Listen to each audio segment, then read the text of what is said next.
Now, into the ticket office of Disneyland. Oh boy, let's do this. Don't think the CIA is going to be trying to hack your second-gen iPod. I didn't think so. There might have been a lot of illegal music on there. I wouldn't doubt it. But, I mean... You were supposed to bring death to the flagships, not join them. Google has found a new way to piss me off. iTunes is a constant source of embarrassment. Every time I say it, it's going to suck even more. May I present to you the cat? I am Nadella. I can't do it anymore without laughing. I was going to do the whole thing. Welcome, everyone, to the Calling All Platforms podcast. I am your host, Wes, and I'm here with Landon. Hello. And Caleb. I'm here. And he is here. You know, and he's happy. Go-lucky, man. He's ready for this. I'm so happy. No bad news, no nothing, no bad comments. Listener, this might be the shortest episode we've ever had.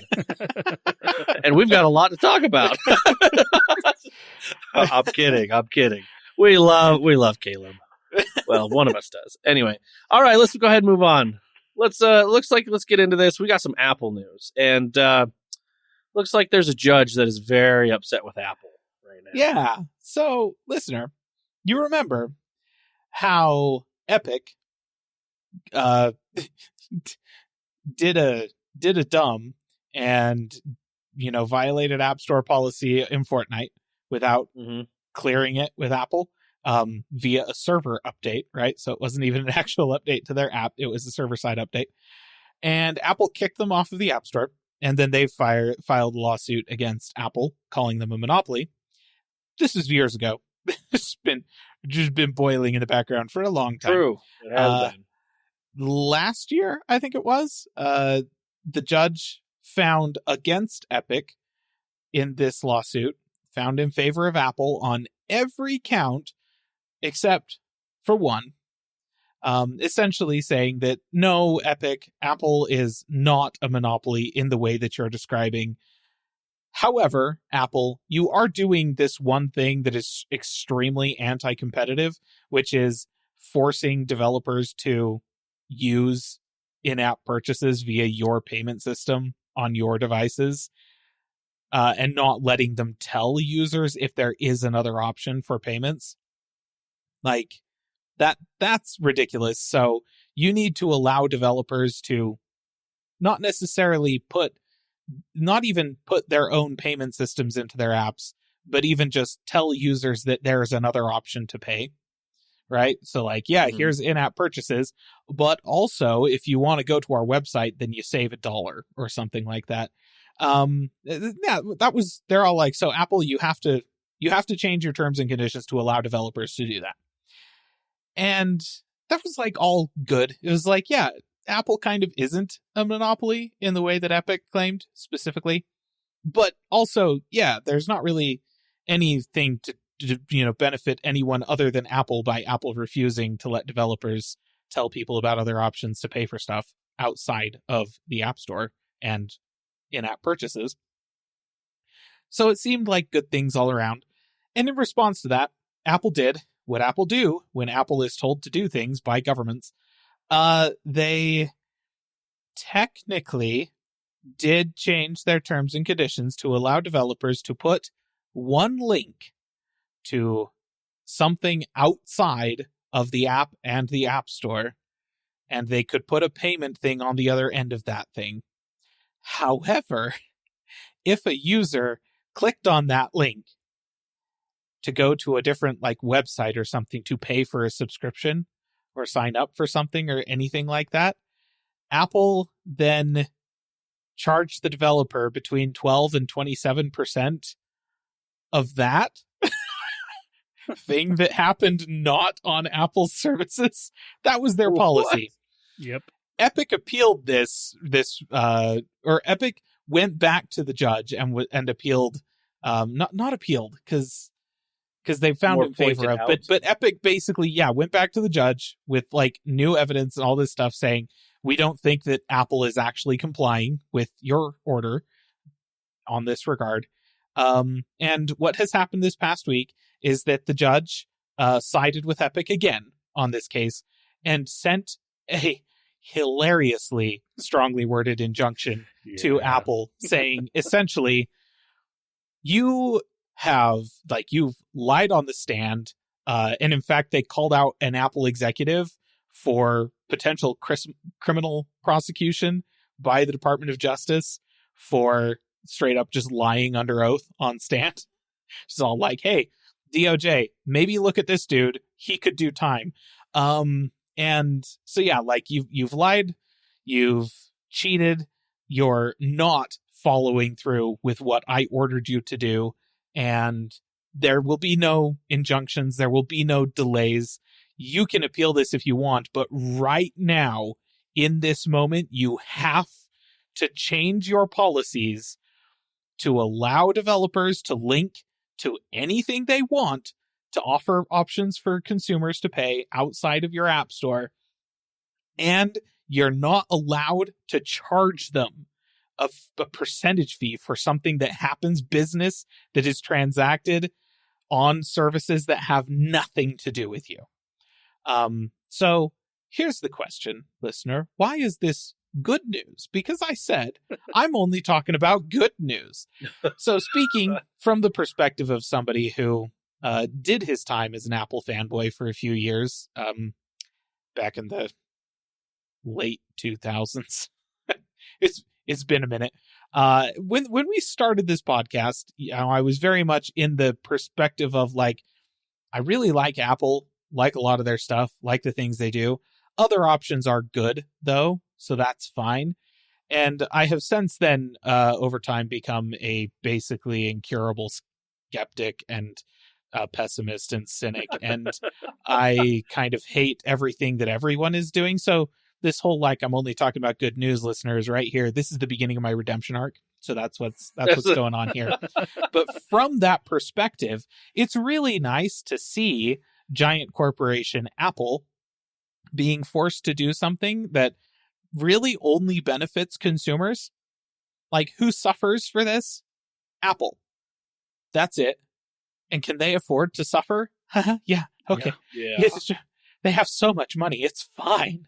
They can suffer a bit. That's not a problem.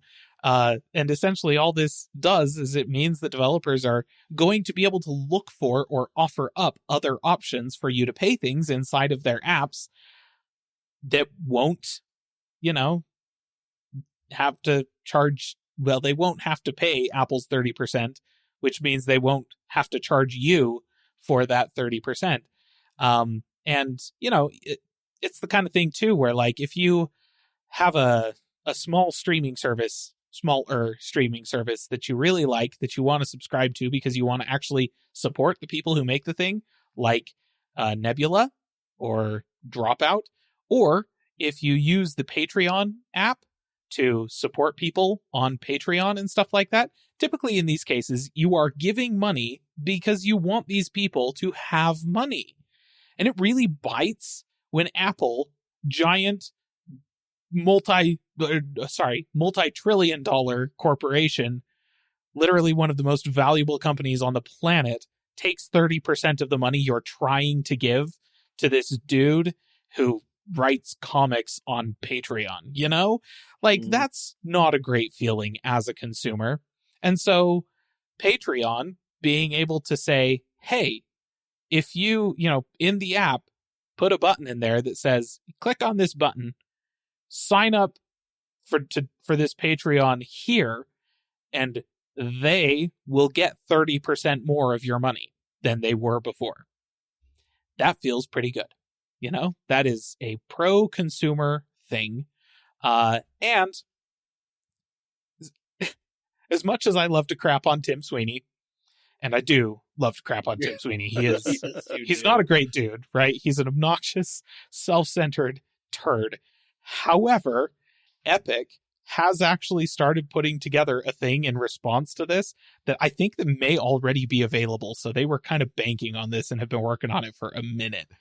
But it is essentially a service that exists entirely to allow app developers to use Epic's payment system to charge people for stuff in their apps, right?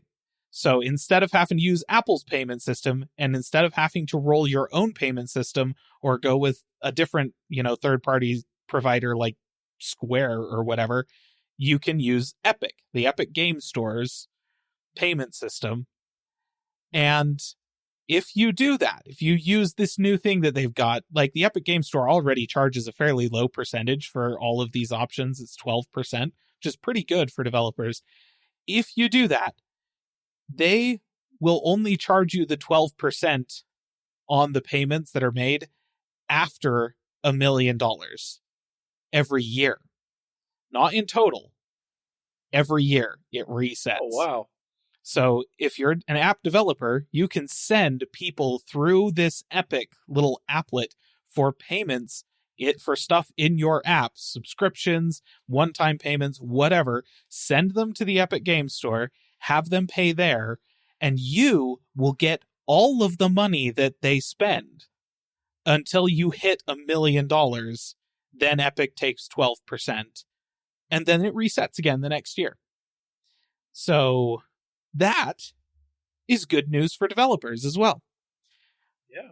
Wow. So there you go. A judge is very upset with Apple, and only good things have happened as a result to that so far. Apple has already changed the policy that is written. There are not many apps that have changed the way they're doing things yet, because you have to recode the app and then resubmit it and stuff like that. So that process hasn't really happened yet, but Epic already has their payment thing up and running.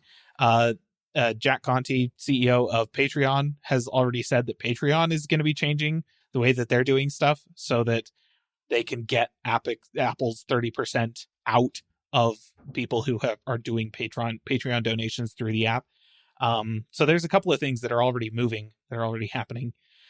And it's good. Yeah, dude, that's good. I heard about this, but I didn't realize Epic did that. Yeah. Like, It pretty was dope. It's like, listen, I said, I don't like Tim Sweeney. I can hate Tim Sweeney and still like some of the things that Epic does. Like Fortnite, I still think is predatory and awful, but Epic is doing some good stuff, It's just like I can hate some of the stuff Apple does and still think that Tim Cook is a decent, okay fella. I don't actually know if he is, to be clear. I've never met the Who guy, knows? but Well, he might be. I don't know. I can add a little bit to that, because I did hear that, like, when it came down to this type of stuff, Phil Schiller actually wanted to do it the right way, and Tim was like, no, we're going to do it this way. That's true. Yeah. Wild when Phil Schiller is the one who's talking reasonably, championing the consumer. Yeah. Especially when he was the one, like, he's the main reason why certain Apple things are not on Android, like iMessage. Yeah, good old Phil. Anyways, so yeah, that's Apple, and that's, frankly, I can't remember the name of the judge in this case, but she's cool. Like her. Yeah. That's awesome. Good job. Nice ruling. That's good news. All right. Let's go ahead and move on. We'll go into some Google news. Apparently, Android won't be at Google I/O. Yeah, at least there's a potential chance that might be the case, because Google announced this week that they are going to reveal a bunch of Android updates a week before Google I/O. So this is happening on May 13th, and it's basically going to be, it's called the Android Show I/O Edition, and I find that interesting. So they're going to put out a YouTube video on the Android YouTube channel that's basically like what you would have seen at I/O if we cared about Android enough to put it there. At least that's how I'm reading this. There might still be a few things talking about Android at I/O in the keynote, but I don't know for sure. So, but they did say that they're going to be talking pretty much all Android a week before I/O in this little not event video thing.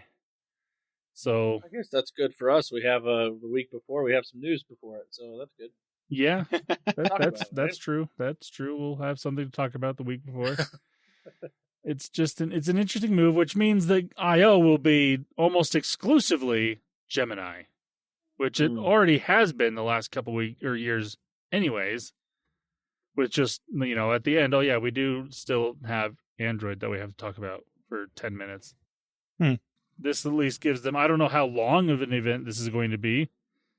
I'm hoping more than 20, 30 minutes, because come on, Google, give us something when it comes to Android. But who knows? We'll have to talk about it after it happens. But yeah, May 13th, like I said, it will stream on the Android YouTube channel. If you're interested in watching it, it is at 10 a.m. Pacific time. So, yeah. Well, it'll be interesting All to see what right. they have to say. All right, Google Messages unsubscribe button is here.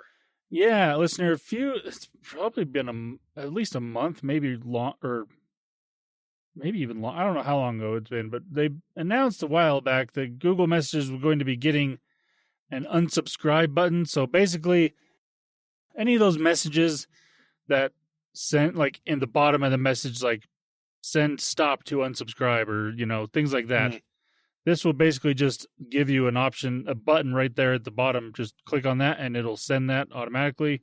This goes for any messages that come to you from a business, or those like short code phone number things that you get from usually businesses, or my least favorite, politicians. Thank goodness. Yeah. So I actually am really looking forward to. I guess I can't really look forward to this because I don't have Google Messages. I'm using an iPhone. But for all of you that are using Google Messages, this is something that I think is going to be really nice to have, and I really hope that Apple copies this. Some point in time, probably in 2 or 3 years. They already do it in Mail. Yeah, they really should add that to iMessage. It would be really 100%. nice, especially now that they're in RCS and we're getting more things like this. Seriously. So, yeah, I like this. I really think it's a good user-facing upgrade for sure. Good. All right, Google's own version of Duolingo. Now, going back to Google AI, because everything obviously has to do with AI and Gemini and whatnot. Is anyone else over it? I'm over the AI craze. I've been over it for like a year, man. It's I'm just so done. I kind of wish that I had very specific use cases for AI, because those actually tend to be very helpful, but I don't have any specific use cases for AI. So you know what? Actually, I heard this on a podcast the other day, and this would probably be one thing I would totally do. You know how? What they do with AI, the only thing that he does, you talked about, is he takes all the user agreement stuff. So at the beginning of like iTunes or something, copies all of it, gives it to the AI and says, hey, summarize what this is. And then it summarizes and goes through and says, brilliant. Oh, you agree to this or disagree and do this. That's and I was like, great idea. Oh my gosh. So there's one thing I heard this. I can't remember what podcast I listened to. And I was like, he's like, yeah, that's the only thing I do when I agree to services or something or games. I copy and paste it over to, I can't remember which one he used. He says, it just say, summarize this for me. What does this say? And my gosh, that's brilliant. That is and I was like, honestly, like it when it's something like that, it really doesn't matter which AI you're using, as long as it's one of the main 5. They all do a decent enough job at summarizing text. He went off and he did one, and it was like saying something in the game. It says, you won't dress up as this character and go kill somebody or something like that, or we're not liable if you do this, some crazy things that they put in there, but no one really reads them. And I was like, I wonder. So I did hear that earlier this week on something. I was like, that will probably be the one thing I would use it for is all these user agreements, just to see what you're agreeing to. That's amazing. Sorry, we went off on that and I just thought of that and I was like, oh yeah. So if you ever, listener, awesome. Curious on what you're agreeing to, I mean, you ask the AI and be like, here, summarize this and tell me what it says I'm agreeing to. That's brilliant. Now, things like that, AI is actually extremely beneficial for. Sorry, total high side note, but I really wanted to mention that when I heard that. That is So awesome. I just remembered. Yeah. Man, I'm going to have to start doing that. That's so Yeah, cool. no, that's a great idea. So anyway, Google's own version of Duolingo. Sorry. Well, Let's get this back is on topic. actually this is actually another thing that is now kind of available inside of Gemini that I think is kind of cool. So this is an experiment from Google Labs, which is basically like just random things that people at Google can try out, and if it ends up being interesting or working well, then it moves on up the system and gets implemented into different things. And Google, obviously Google allows people that work at Google to use the code for Gemini to do different things inside of Google because obviously they have, easy access to all that stuff. But some people inside of Google Labs have used Google's LLM to basically make not a full-on copycat of Duolingo or any of these language learning apps, but just their 3 little experiment type things. They're called little language experiments, as they call it. And there's 3 different things inside of it. It's called Tiny Lesson, Slang Hang, and WordCam. Now, what these do, Tiny Lessons is basically, it says it helps learners recall situation-specific vocabulary. And now, one of the examples I saw is like if you're trying to call a cab or something, you can just go into this and be like, how do I call a cab in this language? And it'll just pop up a little thing and it'll tell you what to say and how to say it. And there you go.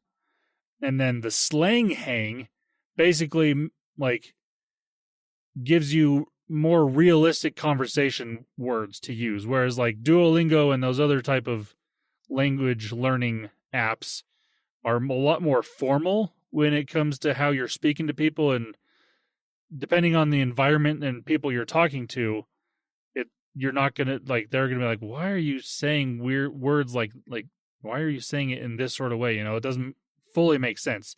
Whereas this will tell you this is actually how people will say what you want to say versus the quote unquote correct way to say something or the traditional way of saying something. So I think that's kind of cool. And then WordCam says it identifies and labels real-world objects in the learner's target language using photos. So, you can show it a picture of something that's in your environment and be like, what is this in this language? And it tells so if you have a water bottle, you can show it the picture of the water bottle and be like, how do you say this? Or what is this in this language, So if you're out in a country that doesn't speak English or whatever language that you traditionally speak, and you want to say it or ask about something to someone in their own language, you can do that. That's actually pretty cool. Yeah, I think it's pretty cool. Now, it's not something that's really set up to be the best way to full-on teach you a new language, but in certain scenarios, I think it will definitely help. And I would probably use this in along with Duolingo or something like that, because like I said, this gives you a little more real world use of these languages, because Duolingo, just some of the phrases that they give you in Duolingo are just you would never say some of these phrases. And it's just weird. But this, obviously, you can be like, how do I say this in this language? And it'll tell you exactly how to say it. And it's quick and easy and really nice. So I think it's actually really cool. That is actually. I like it. Might have to try it out. All right, next topic here. Wes will now know when it is safe to leave the house. So how will I know? Because I just want to know. These are things I need to know every day. Especially this time of year, Wes. You will definitely appreciate this. So, the Pixel Weather app now has a pollen tracker that is live inside the U.S. So it can tell you basically a weather forecast for how the pollen is going to be in your area. So I know you, Wes, in particular, have a lot of allergies and basically die every time you walk outside your house. So Poor excuse for a human, I know. No, this is cool, actually, and it's in the weather app, huh? yeah, it's just built right into the weather. Now, again, I don't know exactly how it works because I don't have the Pixel Weather app. I'm on iOS. I can't use this, and I'm one of the lucky people that doesn't actually have allergies, if very many, if any. So it's not something I would really use anyways. But for those of you that do have a Pixel phone with the Pixel Weather app and have really bad allergies, like Wes, and you want to breathe, or at least know when you are going to have struggling times breathing when you walk outside, then this new feature inside of the Weather app will give you that. And I think it's really cool. Yeah, currently looking at it. It's at the bottom here. It shows pollen, shows both grass, trees, and weeds. And it says right now, it looks like it has number, numeric from 1 to 4. And so low is 1 out of 4 grass, medium, 2 out of 4 trees, and then 0 out of 4 for weeds right now. So that's pretty cool. Yeah. So you would be relatively okay walking outside right now. It actually goes through. So right now it currently has up to Thursday. So from today to Thursday until. Oh, So when I click on it, forecasted as well. That's kind of nice. Yeah. yeah. Tells it actually, and if you click on it, tells you actually what trees. So obviously where we're at, cottonwood, cottonwood trees, obviously, juniper. Yeah. That's kind of cool. Yeah. Kind of gives you a bunch of different of what it is. So, Yeah. bravo, So I like it. that would let me know when I need to, like, when during the year I need to be walking around with a blowtorch so that I can just like burn the cotton out of the air. Just it's like I can't hang out Thursday. I'm gonna die on Thursday. That's allergies. Pollen. Sorry, ain't happening. That's awesome. No, it's pretty cool. I just checked it out. All right, we're gonna go ahead and move on to some Microsoft news. Quick mention of this one: any new Microsoft accounts are now passwordless by default. I think is pretty good. If you don't want to have a password, which you probably want to upgrade to something else other than a password. Yeah. No, I saw this news and I thought this is actually probably the best way to implement bringing in like passkeys and things like that, because yeah, I mean, if you're going to do it, you just need to do it.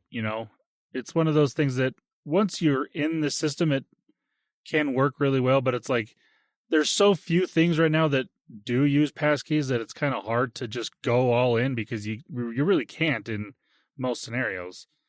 And so I like that Microsoft just be like, nope, if you're signing up for a new account, it's going to be a passkey or some other form of non-password use login. Well, it just says that they give you, users will be given several passwordless options for signing into their account, including a passkey. So there's all sorts of different ones. I currently take advantage of this with passwordless accounts, and it's been nice.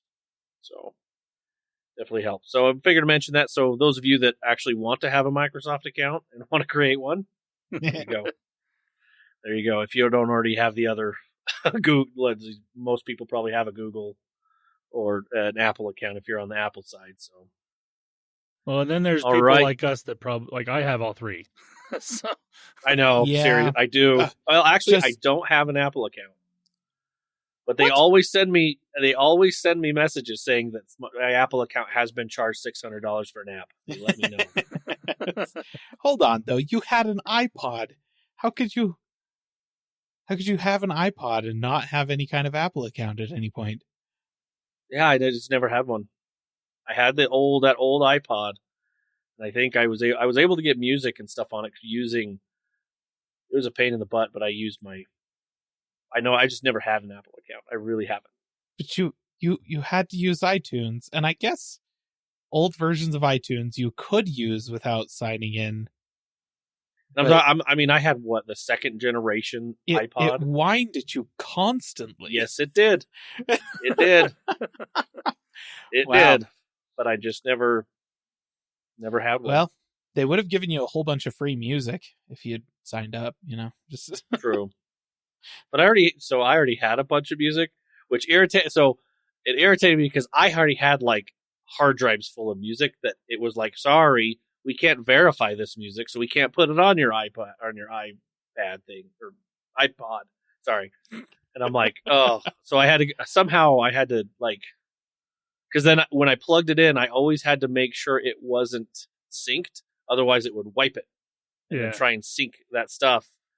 I remember it was such a weird yeah. Well, thing. here's the thing. Back then, digital music files that you obtained anywhere other than like actually just ripping them off of a CD, it was all DRM'd and freaking sucked. So thankfully, DRM on digital music is not really a thing anymore. So that's nice. Thank goodness. But I will say, Landon, all three. Do you have any idea how many Google accounts I have? Oh, I've got. I'm not even sure how many Google accounts I have. I've got at least 4 Google accounts, and I've technically got 3. I guess you could technically say I've got 3 Microsoft accounts because I got 2. In the past I had 2 different MSN emails or Hotmail emails, which is now technically owned by Microsoft. That's true. So yeah, do we count? Because I have a Microsoft account that's affiliated with my Gmail, but I totally have one that also was built off of an Outlook.com one, and then I did have a Hotmail account back in the day. And then, yeah, I genuinely don't know how many Google accounts I have. You guys make it sound like your Microsoft account's like a dirty little secret you have. I mean, like, I guess I have this one. I'm using a Windows computer right now. I'm That's agnostic. True. Granted, I hate using Windows for the podcast, if I'm being completely honest. I mean, the only reason I have a Microsoft account right now is for the Bing rewards. That's right. I mean, the only reason that's I have a good one. thing. And I just got it a few years ago when I started using that. And if I didn't have that, I wouldn't have a current Microsoft account. True. That's true. Well, enough about Microsoft for a little bit. Let's go ahead and do our general tech news here. We got new pricing on the OnePlus Watch 3. Yeah. I mean, listener, this really is the episode of good news.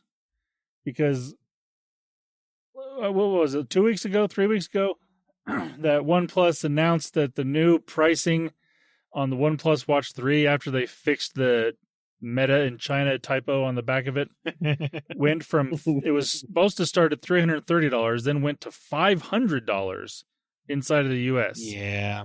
But they now have said that it will be lowered down to $350. Now, it's not as cheap as it originally was, but it's only $20 versus $170. So that's a significant discount, well, quote unquote discount that they are now giving. But I am fine with that. And they also mentioned that anybody that had paid $500 to get this watch will, as it says, receive partial refunds directly from OnePlus. Now, I don't know how much of what partial refund means, but they will be getting at least some sort of a refund from OnePlus. So if you, for some dumb reason, happen to have bought this watch at $500, which we did say do not do. It's true. We did. We cautioned against that. Then you should be getting some sort of discount or refund back to you. But now I can once again recommend at $350. I think I can recommend this watch because I did say like all the reviews I've seen on this watch were really, really good. And I really like the features on it. I like the way the user interface is on it and things like that. So at $350, I think I can now once again recommend buying the OnePlus Watch 3. So if you did happen to wait and you were still curious about this watch, well, now's the time to buy. Go ahead. Go for it. Awesome. All right. I'm going to move on to some gaming news. And this is the only time that in this podcast we're going to talk about something terrible. Oh, you're ruining the vibe, Wes. I'm totally ruining the vibe. I mean, I have nothing to say here. I really debated on actually talking about this. If you guys had been like, "Hey, wasn't there a big?" No, there wasn't. No, It's out of my nothing nope. happened. Nothing happened. Listener, I'm going to assume you know this because apparently this caused a lot of ripples in every news outlet. Microsoft is raising the price of Xbox consoles and controllers worldwide. And it's not pretty.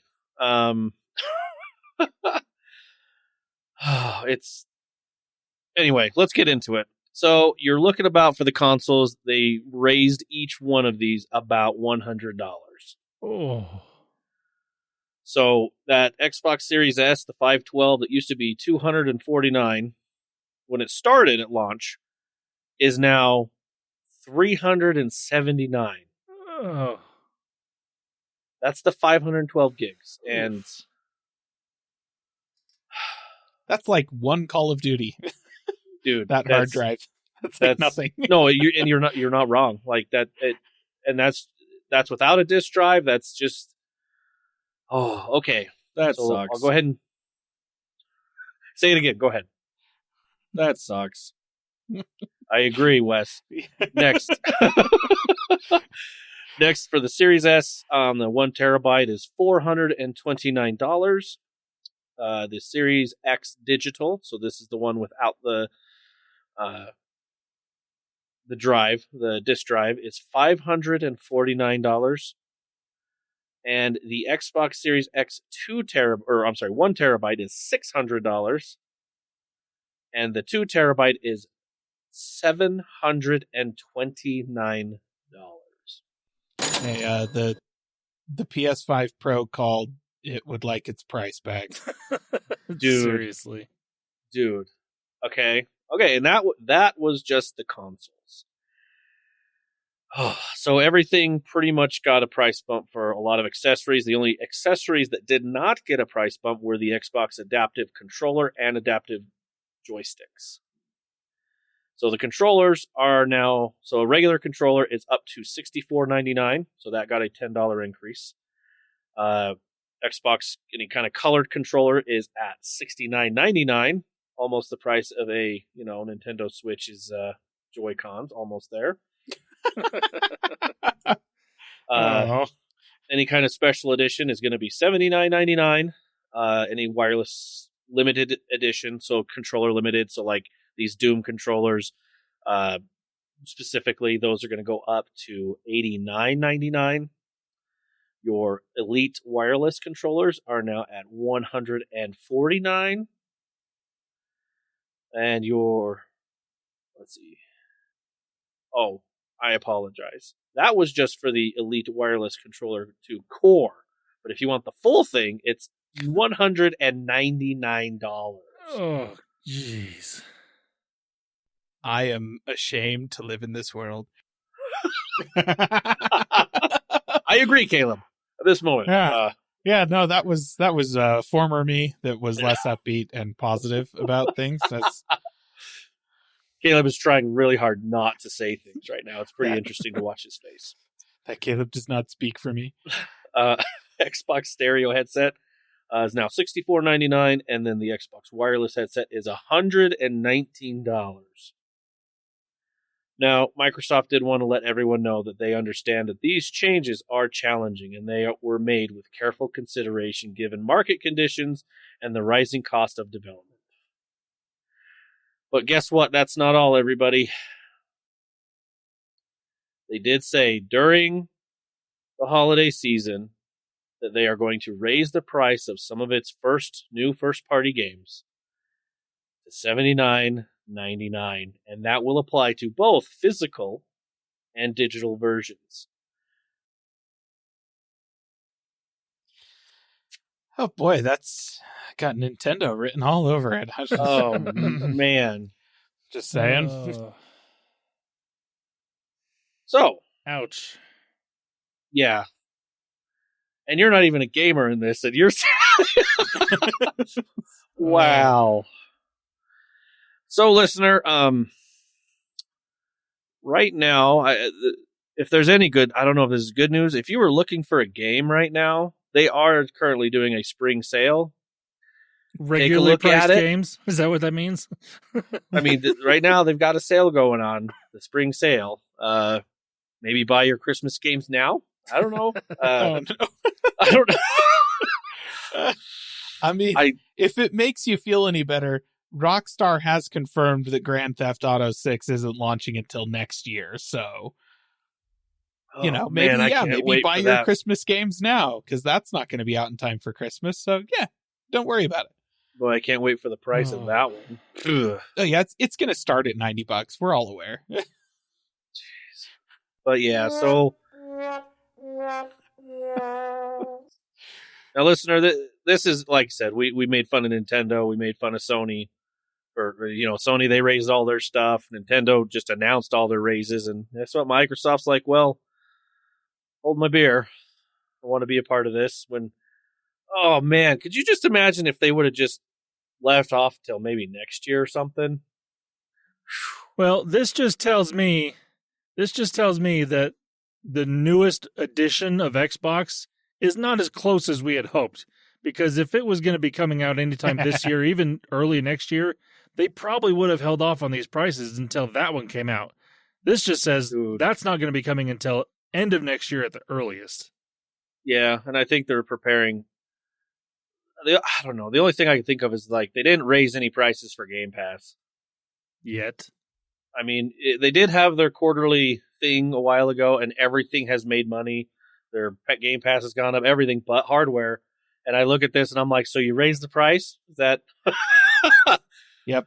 Now this is, I mean, it's classic late stage capitalism. It's all very predictable. It's true, but this is the only one. This is the only generation of, we'll say, consoles. Going off of this is the only generation where, what is it, 4 or 5 years into the generation that the price has gone up, versus gone down and been on sale. So it's as simple as 20, 30, 40 years ago, shareholders decided that companies should be able to give them constantly increasing profits exponentially forever with finite actual resources available in the world. And we are now hitting the point where that is fundamentally opposed to reality. and so all of these companies are just like, oh, where are we going to find more profits? At this point, got no friggin' idea. AI, I guess, raise prices on everything. And sure, tariffs obviously aren't helping, but it's not explaining all of this. This is expected. And like I said, listener, this is a really good time to maybe think about an e-bike. That's yes. You're not wrong. What I got. Anyway, let's move on to a better segment here. That's all the gaming news we have and downside that we want to talk about on this podcast. We're going to move on to one of our favorite segments, which is our Doom segment. So, listener, Doom modders have taken a lot of different forms and worked in a lot of different ways through the years. What I'm talking about today is, once again, not technically a Doom mod. It's a Doom mod. It's a Doom mod, right? Okay. The joke is that everything can run Doom, right? Right. And if I were to tell you that a computer from 30 years ago runs Doom, you'd be like, 30 years ago I played Doom on a computer. Right. Okay. Yes. Let me be more specific. The computer you played it on was probably some variation of a PC, right? Whether it was a literal IBM PC or one of the many, many clones that existed in the early 90s, late 80s. Maybe not necessarily, important to know, but that was probably where you played it. What I can pretty much guarantee you did not play it on was an Atari ST, which was a personal computer released for the home market in like 83, 84, something like that originally.